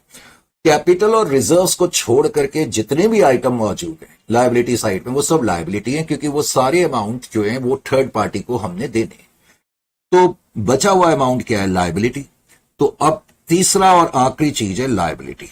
Is it clear to you? Liability, liability क्या है? Amount owed by organisation to the third party. जो अमाउंट हमारे ऑर्गेनाइजेशन ने थर्ड पार्टी को देना है उसको लायबिलिटी बोलते हैं।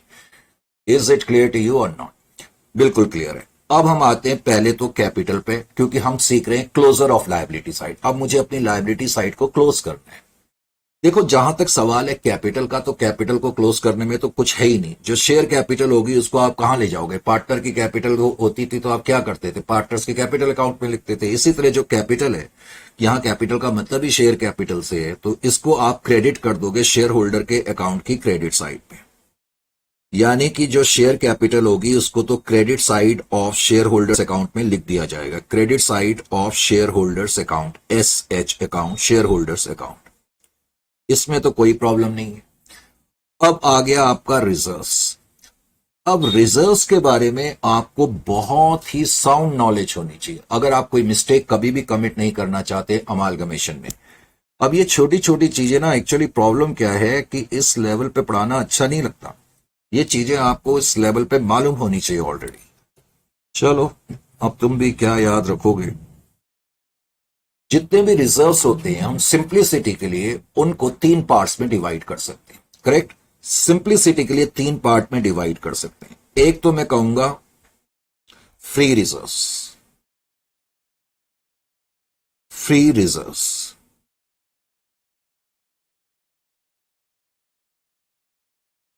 एक तो है free reserves. Is it clear to you? और वैसे मुझे फ्री रिजर्व बताने पे आऊं ना तो पूरा 1 घंटा में लग जाएगा बताने फ्री रिजर्व्स का एक्चुअल मीनिंग क्या है। लेकिन खैर अभी फॉर द टाइमिंग मैंने तुम्हें यह बताया कि फ्री रिजर्व्स होते हैं, रिजर्व्स जितने भी होते हैं उनको 3 कैटेगरी में बांटा जा सकता है, फ्री रिजर्व्स। उसके अलावा हम कह सकते हैं statutory reserves, STATUTORY, statutory reserves. क्या बोलेंगे? Statutory reserves.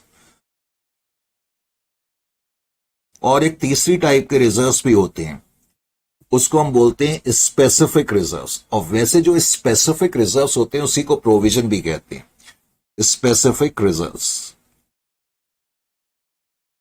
Specific reserves.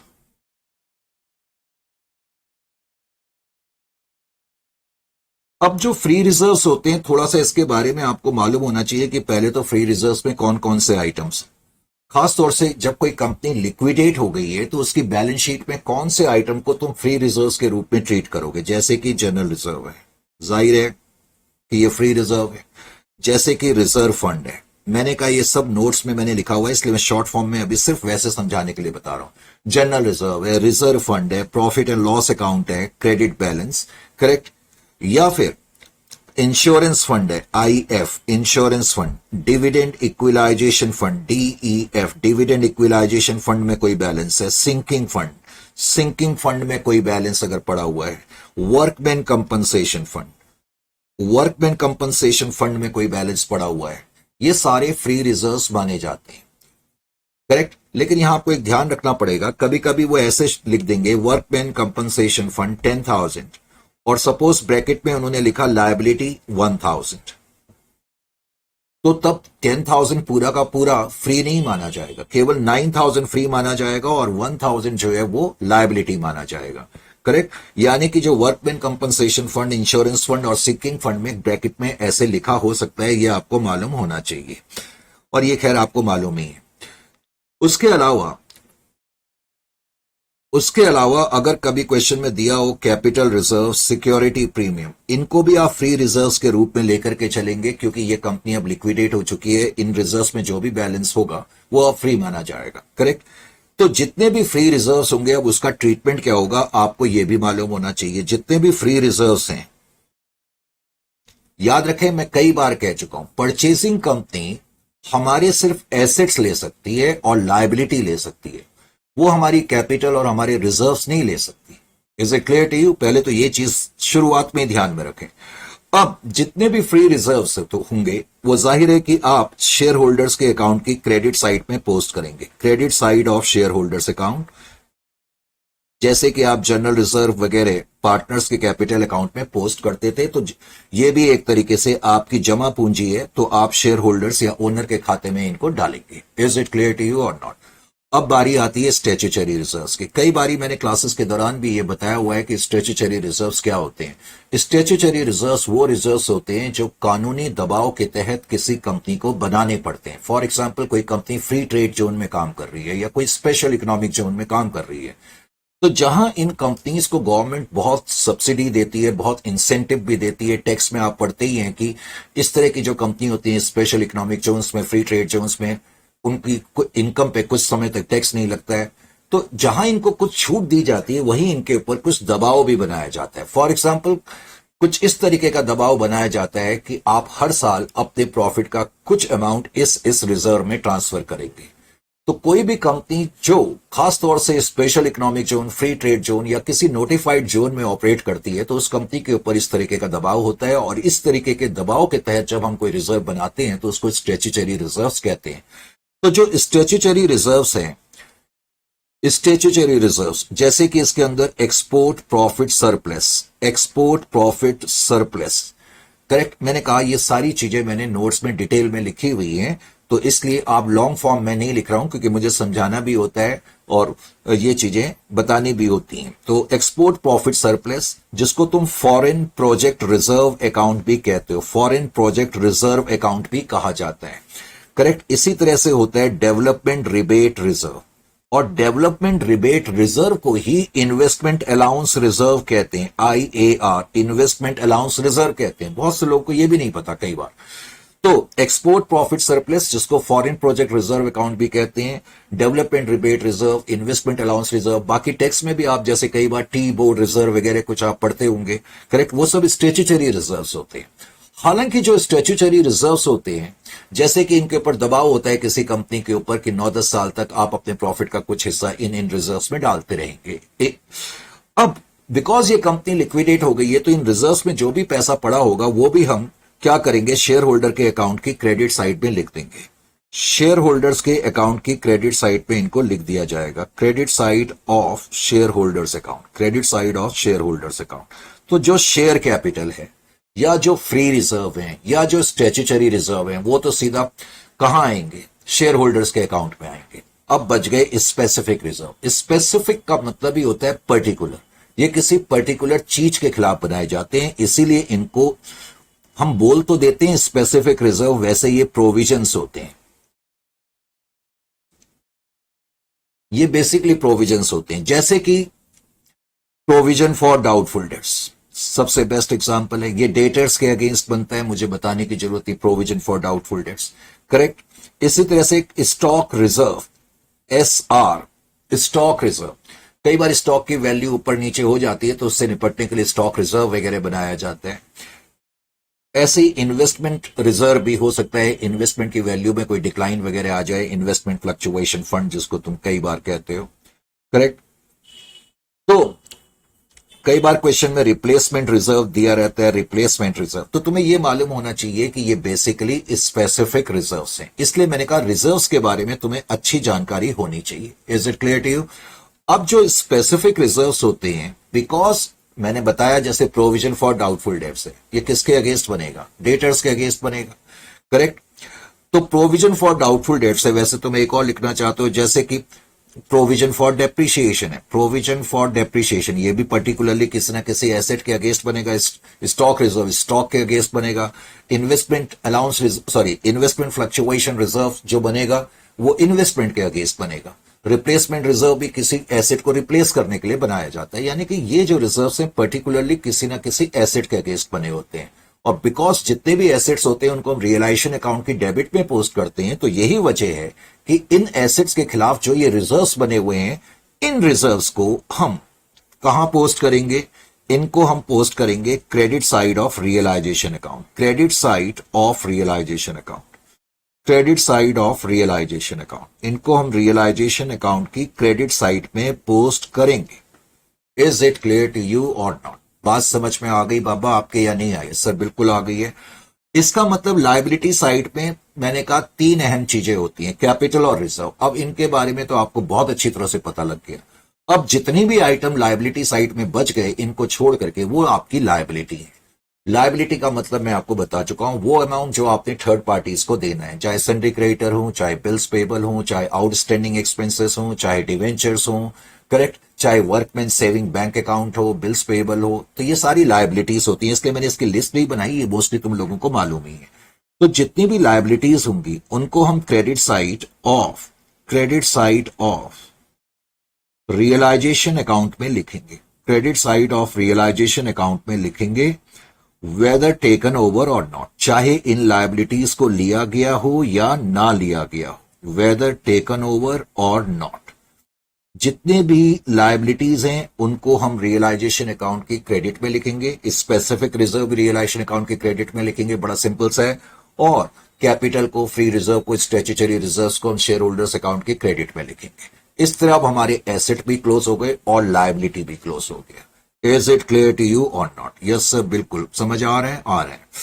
तो अब उसके बाद फिर क्या है, उसके बाद क्या है, यहां ध्यान दें। नेक्स्ट पॉइंट है, उसको हम बोलते हैं परचेज कंसीडरेशन।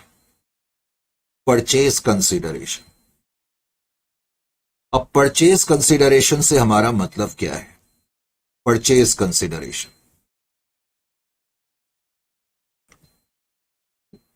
जाहिर है कि कोई कंपनी हमारे बिजनेस को ले रही है, याद रखो अभी हम अपने आप को वेंडर कंपनी का अकाउंटेंट मान के चल रहे हैं। कोई कंपनी हमारे बिजनेस को ले रही है, फ्री में तो लेगी नहीं, हमें कुछ प्राइस देगी। तो परचेसिंग कंपनी हमारे बिजनेस को लेने के एवज में जो हमें पैसा देती है उसको हम परचेज कंसिडरेशन बोलेंगे। इतना अमाउंट देकर के उन्होंने हमें खरीद लिया या हमारे बिजनेस को खरीद लिया, परचेज कंसिडरेशन। अब परचेज कंसिडरेशन कि पोस्टिंग्स वगैरह कैसे होंगी, इसके लिए तुम्हें पहले क्या समझना होगा कि परचेज कंसिडरेशन को पहले तो क्या होता है प्रैक्टिकल लाइफ में मान लेते हैं कि हमारी कंपनी को लेने की बात चल रही है, कोई कंपनी हमें टेक ओवर करना चाहती है, तो पहले कुछ एग्रीमेंट होगा ना हम लोग के बीच में। अब मान लेते हैं जब ये डिसाइड हो जाएगा कि हाँ भाई परचेसिंग कंपनी हमें इतना अमाउंट देगी और वो हमारी एसेट्स लायबिलिटी वगैरह सब ले लेगी, तो पहले तो एग्रीमेंट के दिन जिस दिन ये डिसाइड होगा कि परचेज कंसिडरेशन परचेसिंग कंपनी हमें इतना देगी, उस दिन हम एक एंट्री करते हैं, उसको हम बोलते हैं purchasing company account debit. Purchasing company account debit. हम परचेसिंग कंपनी को डेबिट इसलिए करते हैं क्योंकि परचेसिंग कंपनी ने हमें अभी पैसा देना है, दिया नहीं है। Purchasing company account debit to realisation account. और रियलाइजेशन अकाउंट को हम इसलिए क्रेडिट करते हैं क्योंकि ये हमारे लिए गेन है, फायदा है। परचेसिंग कंपनी हमारी डेटर कंपनी है, उसने पैसा देना है और ये हमारे लिए फायदा है, इसलिए हम रियलाइजेशन अकाउंट को क्रेडिट करते हैं। अब मान लेते हैं कि परचेसिंग कंपनी ने कहा कि वो हमें 500 लाख रुपए देगी, तो मैं ये एंट्री कर दूंगा purchasing company account debit to realisation account. Is it clear to you? अब उसके बाद फिर परचेसिंग कंपनी क्या करेगी, हमें परचेज कंसिडरेशन पे करेगी। जब परचेसिंग कंपनी हमें परचेज कंसिडरेशन पे करेगी तो परचेसिंग कंपनी की मर्जी है कि वो हमें पेमेंट कैश में भी कर सकती है, अपनी कंपनी के शेयर्स भी दे सकती है, डिवेंचर्स भी दे सकती है, बॉन्ड्स भी दे सकती है, होने को तो वारंट्स भी दे सकती है, लेकिन मैं तुम्हें अभी ज्यादा कंफ्यूज नहीं करना चाहता। पॉइंट ये है कि वो परचेज कंसिडरेशन किसी भी रूप में दे सकती है। तो परचेसिंग कंपनी, मैं लिखूंगा कैश अकाउंट डेबिट। मान लेते हैं उन्होंने कुछ अमाउंट हमें कैश में दिया, मान लेते हैं कुछ पैसा उन्होंने अपनी कंपनी के शेयर्स दिया, कुछ पैसा उन्होंने अपनी कंपनी के शेयर्स, कुछ पैसे के लिए उन्होंने अपनी कंपनी के शेयर्स इश्यू करे, तो shares in purchasing company account debit, in purchasing company account debit. Purchasing company हमें किसी भी रूप में पैसा दे सकती है, कैश में भी, शेयर्स में भी, डिवेंचर्स में भी, बॉन्ड्स में भी। मान लेते हैं कि इस केस में उन्होंने 500 लाख की पेमेंट थोड़ी बहुत कैश में करी और थोड़ी बहुत के लिए उन्होंने अपनी कंपनी के शेयर्स हमें इश्यू कर दिए। तो जिस रूप में हमें पेमेंट मिलेगी उसको हम डेबिट करेंगे, जिसको हम अकाउंट्स की भाषा में कहते हैं मोड ऑफ पेमेंट, करेक्ट। तो टू परचेसिंग कंपनी, क्योंकि ये पैसा हमें परचेसिंग कंपनी से मिल रहा है तो हम परचेसिंग कंपनी को क्रेडिट करेंगे। तो परचेसिंग कंपनी को मैंने क्रेडिट कर दिया। Is it clear to you? तो इस तरीके से परचेज कंसिडरेशन ड्यू करने के बाद और उसको रिसीव करने के बाद अब मुझे क्या करना होगा, यानी कि इस एंट्री को जब मैं पोस्ट करूंगा तो रियलाइजेशन अकाउंट के क्रेडिट साइड में मैं लिखूंगा by purchasing company. Is it clear to you? और परचेसिंग कंपनी के अकाउंट की डेबिट साइड में लिख दूंगा टू रियलाइजेशन। और जब मुझे यह पैसा मिलेगा तो इसकी एंट्री मैं कैसे करूंगा, कैश अकाउंट की डेबिट साइड में जो हिस्सा मुझे कैश में मिला है उसको मैं कैश की डेबिट में लिख दूंगा, जो मुझे शेयर्स में मिला है वो मैं शेयर होल्डर्स की डेबिट साइड में लिख दूंगा, और परचेसिंग कंपनी के अकाउंट की क्रेडिट साइड पे बाय कैश और बाय शेयर्स लिख दूंगा। Is it clear? अब उसके बाद लास्ट स्टेप क्या है, लास्ट जो अब फेज आई मीन टू से, परचेज कंसिडरेशन ड्यू करने के बाद, रिसीव करने के बाद अब आपने एक चीज का ध्यान रखना है। क्या, किस चीज का ध्यान रखना है? इफ एनी एसेट, अब मान लेते हैं कोई एसेट है कैश को छोड़ करके, of course, if any asset is not taken over. अब मान लो कोई ऐसा एसेट है जिसको नहीं लिया गया, लेकिन मैंने तुमसे शुरू में क्या कहा था, कैश को छोड़ करके जितने भी एसेट है उनको तो आपने रियलाइजेशन की क्रेडिट में लिखना ही लिखना है, चाहे उनको लिया गया हो या ना लिया गया हो। तो इसका मतलब एसेट तो आप रियलाइजेशन की क्रेडिट में पोस्ट कर ही चुके। तो if there is any asset not taken over, यानी कि कोई ऐसा एसेट है जिसको टेकन ओवर नहीं करा गया है, लेकिन आपने रियलाइजेशन में तो उसको पोस्ट करा ही होगा ना, तो अब आप क्या करेंगे, if any asset is not taken over and it is realised, it is realised and it is realised. For example मेरी कंपनी के डेटर्स हैं 1 लाख के, करेक्ट। अब जब मैं रियलाइजेशन अकाउंट बनाऊंगा तो मैंने आपको कहा है कि जितने भी एसेट है मैं रियलाइजेशन अकाउंट में डेबिट करूंगा, चाहे उनको लिया जाए या ना लिया जाए। थोड़ी देर के लिए मैं मान लेता हूं कि डेटर्स को परचेसिंग कंपनी नहीं ले रही, लेकिन उसके बावजूद भी मैं रियलाइजेशन अकाउंट की डेबिट साइड में डेटर्स को पोस्ट करूंगा। जितने भी एसेट हैं, लिए गए हो ना लिए गए हो, पहले तो मुझे रियलाइजेशन में डेबिट करने ही करने।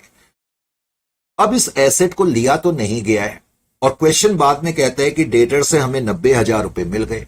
यानी कि अगर कोई एसेट है जिसको नहीं लिया गया है और क्वेश्चन में यह दिया हुआ है कि उससे कुछ पैसा मिला, तो आप एक एंट्री करेंगे cash account debit to realisation account, यानी कि जो पैसा मिल रहा है उसकी एंट्री आप करेंगे। तो अगर कोई ऐसा एसेट है जिसको नहीं लिया गया था लेकिन अगर वो रियलाइज हो जाता है तो तभी आपने ये एंट्री करनी है। अगर वो रियलाइज नहीं हो रहा है तो वो एंट्री नहीं करनी है, इस बात का भी ध्यान रखना है, करेक्ट। तो इसी तरीके से इसी पॉइंट के अंदर, पॉइंट नंबर डी के अंदर ऐसा भी हो सकता है कि कोई लायबिलिटी हो। If there is any liability, if there is any liability not taken over, अब कोई लायबिलिटी है उसको नहीं लिया गया, नॉट टेकन ओवर। अब मान लेते हैं 3 लायबिलिटी है, 1 2 3, करेक्ट। सन्डी क्रेडिटर, बिल्स पेबल, कुछ और अमाउंट मान लो। सन्डी क्रेडिटर है, बिल्स पेबल है, एम्प्लॉय प्रोविडेंट फंड है, 3 लायबिलिटी है मान लेते हैं। अब मैंने आपसे कहा जितनी भी लायबिलिटी है पहले तो मैं रियलाइजेशन अकाउंट की क्रेडिट साइड में लिखूंगा। इन तीनों लायबिलिटीज को मुझे पहले रियलाइजेशन अकाउंट की क्रेडिट साइड में लिखना पड़ेगा, चाहे इनको लिया गया हो या ना लिया गया हो। हम ये भी मान के चल लेते हैं कि जो लायबिलिटी 3 है उसको नहीं लिया गया है, लेकिन फिर भी मुझे उसको रियलाइजेशन में तो पोस्ट करना ही करना है। अब मुझे मालूम है कि इस लायबिलिटी को मैंने यहां पोस्ट तो कर दिया लेकिन इसको लिया नहीं गया है। तो if there is any liability not taken over, अगर किसी लायबिलिटी को नहीं लिया गया है बिकॉज इसको लिया नहीं गया है, तो इसको पे करने की जिम्मेदारी किसकी होगी? आप ही की होगी ना, वेंडर कंपनी की होगी। तो तब आपको उस लायबिलिटी को पे करना पड़ेगा, realisation account to cash account, तब आपको उस लायबिलिटी को पे करना पड़ेगा। ये चीज का आपने ख्याल करना है। Is it clear to you और नॉट? ये बात समझ में बाबा आपके आ रही है या नहीं आ रही है, या खाली हाँ हाँ बोलते जा रहे हो? Is it clear to you और नॉट? बस उसके बाद अब तो कुछ रह ही नहीं गया, एक छोटा सा पॉइंट रह गया, वो मैं बता देता हूं। तो वेंडर कंपनी की बुक्स में अब लास्ट पॉइंट क्या है, उसका ताल्लुक जो है वो लिक्विडेशन एक्सपेंसेस से है।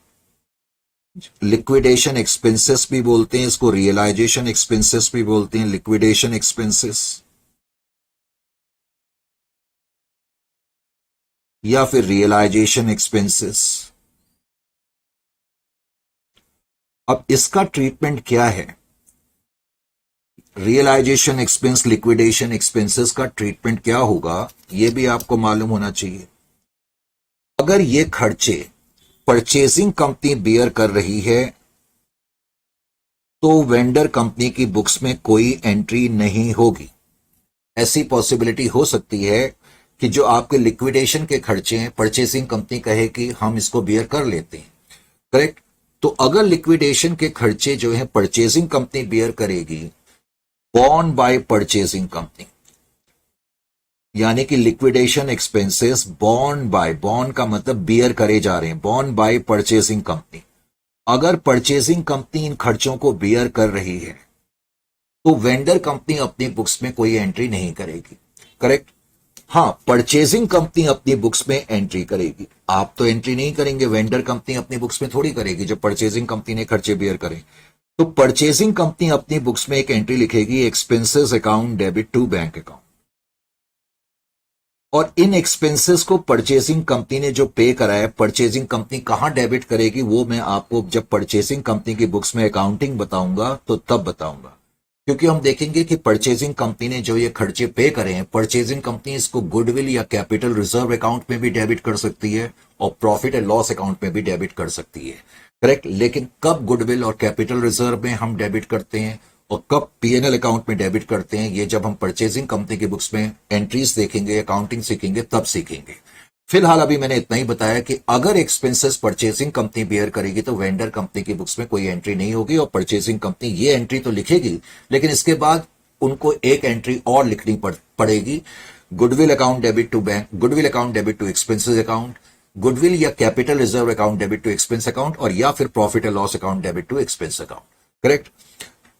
अब अगर एक्सपेंसेस वेंडर कंपनी बियर करती है, bond by vendor company, bond by vendor company, अगर वेंडर कंपनी खर्चे बियर करेगी तो क्या होगा, वेंडर कंपनी, तो जाहिर है कि वेंडर कंपनी एक सिंपल सी एंट्री करेगी, realisation account debit to cash account. क्या करेगी, realisation account debit to cash account.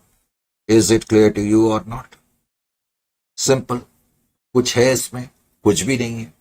अब मैंने तुम्हें क्या कहा कि जो वेंडर कंपनी है वो अपनी बुक्स में कौन कौन से अकाउंट ओपन करेगी, थोड़ा सा मैं तुम्हें यह भी बता दूं। करेक्ट। मैंने तुम्हें कहा कि जो वेंडर कंपनी है अपनी बुक्स में जब लेजर अकाउंट्स ओपन करेगी, लेजर अकाउंट्स, अब इतना तो तुम्हें आइडिया हो ही गया है कि वेंडर कंपनी अपनी बुक्स में एक तो मैंने तुम्हें अभी बताया, एक तो वो अकाउंट ओपन करेगी परचेसिंग कंपनी अकाउंट। कौन सा अकाउंट ओपन करेगी, परचेसिंग कंपनी अकाउंट। मैं ये नहीं कह रहा कि इसी ऑर्डर में आपने बनाना है, लेकिन अगर इस ऑर्डर में आप बना सको तो बहुत अच्छा। वेंडर कंपनी की बुक्स में अकाउंटिंग हो रही है, एक तो वो परचेसिंग कंपनी अकाउंट बनाएगी, परचेसिंग कंपनी का अकाउंट बनाने के बाद वो रियलाइजेशन अकाउंट बनाएगी। Correct, realisation account.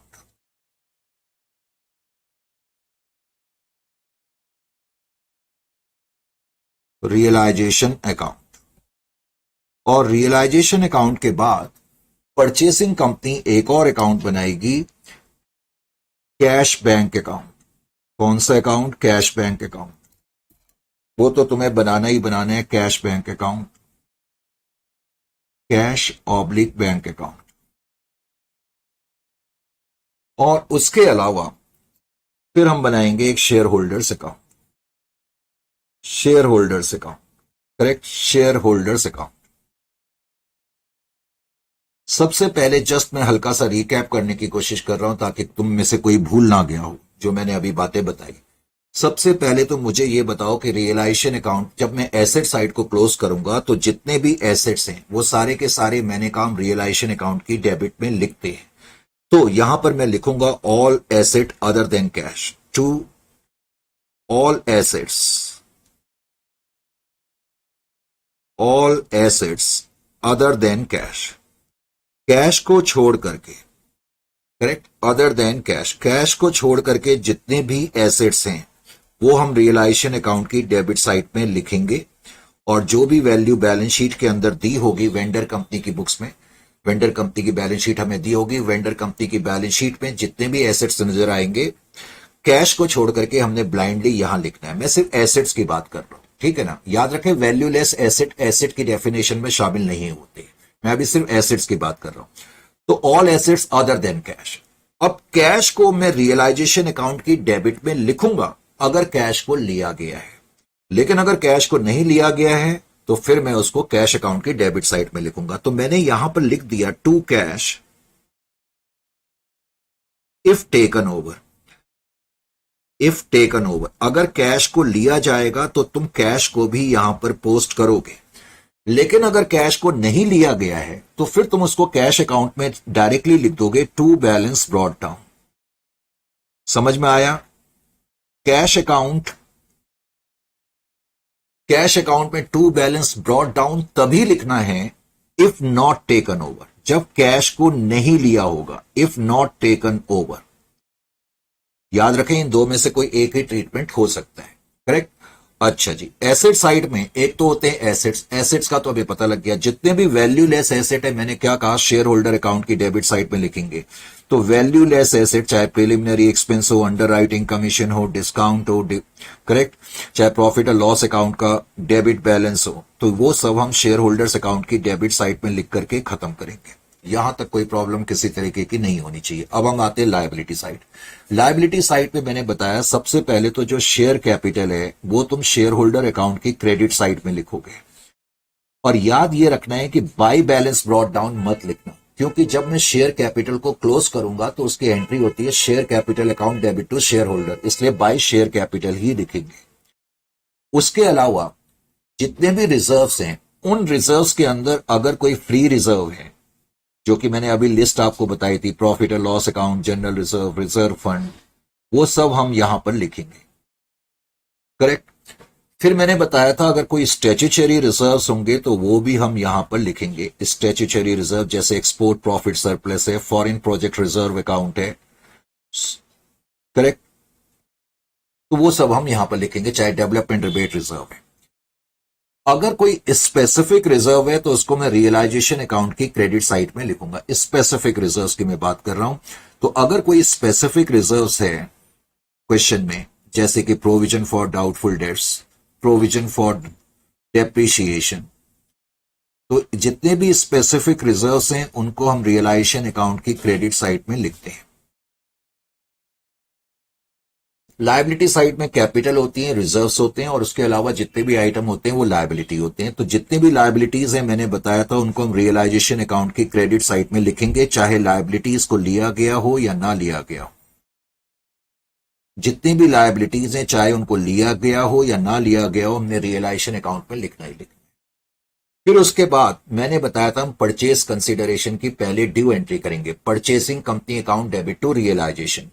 तो उसकी वजह से मेरे को रियलाइजेशन अकाउंट की क्रेडिट साइड में लिखना पड़ेगा बाय परचेसिंग कंपनी, और ब्रैकेट में मैं लिखूंगा परचेज कंसिडरेशन ड्यू। क्या लिखूंगा? Purchase consideration due. बिकॉज मैंने रियलाइजेशन में बाय परचेसिंग कंपनी लिखा है तो मुझे परचेसिंग कंपनी के अकाउंट की डेबिट साइड में भी लिखना पड़ेगा टू रियलाइजेशन अकाउंट, कि नहीं? मुझे लिखना पड़ेगा। फिर परचेसिंग कंपनी ने मुझे जितना पैसा देना है परचेसिंग कंपनी मुझे देगी। अब परचेसिंग कंपनी, पहले तो मैंने ड्यू एंट्री करी, मान लेते हैं 100 लाख परचेज कंसिडरेशन है। अब परचेसिंग कंपनी मुझे जो ये 100 लाख की पेमेंट करेगी, तो 100 लाख की पेमेंट मान लेते हैं परचेसिंग कंपनी ने कुछ हमें कैश दिया, हम मान के चल रहे हैं ऐसी, और कुछ उन्होंने शेयर्स दिए। शेयर्स तुम्हें लिखना पड़ेगा, shares in purchasing company account, shares in purchasing company. जैसे ही परचेसिंग कंपनी पैसा देगी ये अकाउंट क्लोज भी हो जाएगा। ध्यान ये भी रखना है। अब ध्यान ये रखना है कि जो हिस्सा उन्होंने कैश में दिया उसकी पोस्टिंग तुम कहां करोगे? कैश अकाउंट पे कर दोगे। तो कैश अकाउंट की डेबिट साइड पे तुम लिखोगे to purchasing company, to purchasing company. Is it clear to you? जो हिस्सा तुम्हें कैश में मिला, जो हिस्सा तुम्हें कैश में मिला उसकी पोस्टिंग तुमने कहां कर दी? कैश अकाउंट में कर दी। कैश को छोड़ करके किसी भी रूप में पेमेंट मिले, कैश को छोड़ करके किसी भी रूप में पेमेंट मिले, चाहे शेयर्स में, बॉन्ड्स में, डिवेंचर्स में, वो कहां जाएगी? वो ओनर्स के खाते में जाएगी, शेयर होल्डर्स के खाते में जाएगी। यानी कि जो शेयर्स में पेमेंट मिली है वो तुमने शेयर होल्डर्स के अकाउंट में लिखनी है। कैश को छोड़ के किसी भी रूप में पेमेंट मिलेगी वो तुमने शेयर होल्डर्स अकाउंट में डाल देनी। वैसे तो कैश भी ओनर्स को ही मिलता, भाई जो पेमेंट है वो तो ओनर्स को ही मिलेगी ना, लेकिन बिकॉज हम कैश अकाउंट अलग से बना रहे हैं इसलिए कैश वाला हिस्सा कैश अकाउंट में चले जाएगा। बाकी जो भी हिस्सा होगा वो तुम शेयर होल्डर्स अकाउंट की डेबिट साइड में लिख दोगे। शेयर होल्डर्स की डेबिट साइड में मैं लिख दूंगा to shares in purchasing company account, to shares in purchasing company account हम यहां पर लिख देंगे। इस तरीके से ये काम पूरा हो गया। उसके बाद मैंने तुमसे एक चीज अभी कुछ लम्हा पहले ये कही थी कि अगर किसी एसेट को नहीं लिया गया है, मान लेते हैं तुमने जितने भी एसेट यहां ट्रांसफर करे इसमें से कोई एसेट था जिसको नहीं लिया गया था और वो एसेट बिक गया है। अगर वो बिकेगा तो तुम्हें एक एंट्री करनी पड़ेगी बाय, तो तुम्हें एक एंट्री करनी पड़ेगी by cash account. By cash तुम लिखोगे, और बाय कैश ये किस लिए लिखा जा रहा है ये तुम्हें मालूम होना चाहिए। इफ मैंने अभी बताया asset not taken over and realised, asset not taken over NTO and realised. अगर क्वेश्चन कहता है कि वो रियलाइज हो रहा है तो तभी तुम उसको रियलाइज करोगे, नहीं तो नहीं करोगे, नहीं तो नहीं करोगे। अब तुमने यहां बाई कैश लिखा है तो कैश की पोस्टिंग कहां आएगी? कैश अकाउंट की पोस्टिंग जो है कैश अकाउंट में चली जाएगी to realisation account. Is it clear to you और नॉट? सिंपल है, डबल एंट्री करते जा रहे हैं। इसी तरह अगर किसी लायबिलिटी को, जो लायबिलिटीज तुमने यहां पर लिखी हैं, इन लायबिलिटी में से अगर कोई लायबिलिटी नहीं ली गई है उसको तो आपने पे करना ही करना है। तो जब हम पे करेंगे तो हम लिखेंगे टू कैश और ब्रैकेट में हम लिख देंगे लायबिलिटीज, और यहां पर वैसे मैंने आपको लिख दिया नॉट टेकन ओवर, क्योंकि तुम उन्हीं लायबिलिटी को पे करोगे जिसको नहीं लिया गया है। अब तुमने यहां पर टू कैश लिखा तो कैश अकाउंट की क्रेडिट साइड में बाय रियलाइजेशन तुम्हें लिखना पड़ेगा। By realisation account cash account की क्रेडिट साइड में आप लिखोगे या नहीं लिखोगे? सर बिल्कुल लिखेंगे। और फाइनली लिक्विडेशन एक्सपेंस, अगर लिक्विडेशन एक्सपेंस आप बियर कर रहे हैं तो आप लिखोगे to cash liquidation expenses LE। अगर वेंडर कंपनी ने खर्चे बियर करें टू कैश, और कैश अकाउंट की क्रेडिट साइड में फिर से आपको लिखना पड़ेगा रियलाइजेशन अकाउंट। और उसके बाद देखो परचेजिंग कंपनी अकाउंट तो पहले ही क्लोज हो चुका है, उसके बाद जाहिर है कि अब हम इस अकाउंट को क्लोज करेंगे। अब इस अकाउंट को जब मैं क्लोज करूंगा, मान लेते हैं कि हमारी क्रेडिट साइड सिंप्लिसिटी के लिए बड़ी है। अगर क्रेडिट साइड बड़ी होगी, वैसे तो कोई भी साइड बड़ी हो हमें उससे क्या लेना, लेकिन मान लेते हैं कि क्रेडिट साइड बड़ी है, तो जो भी बैलेंसिंग फिगर आएगी उसको तुम शेयर होल्डर्स अकाउंट में लिख दोगे, टू शेयर होल्डर्स अकाउंट।